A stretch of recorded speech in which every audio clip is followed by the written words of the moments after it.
Hello guys, this is Scientia Vlog and welcome to my YouTube channel. This is my first ever video here in YouTube. At bilang nag-uumpisa pa lang, please support my channel and subscribe, like, and hit the notification bell para sa mga susunod nating update. And this is my first ever video here in Hong Kong.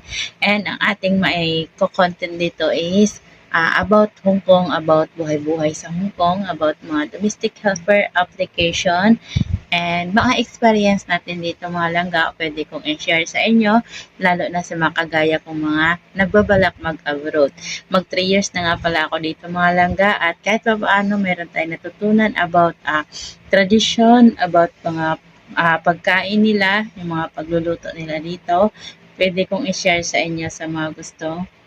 Kahit pa paano may idea habang nagbabalak pa lang kayo dyan pa kayo sa Pinas na may plano kayong pumunta dito sa Hong Kong, kahit pa paano mayroon akong ma-share sa inyong konti.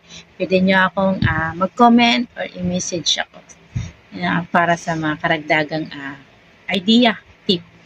Yes, ako nga pala ay first timer na nagplano o nag-abroad, nakapag-work abroad, at dito nga tayo napunta sa bansang Hong Kong dahil ayon sa research ko, ang Hong Kong po ay napakagandang bansa. Yung batas nila dito ay fair.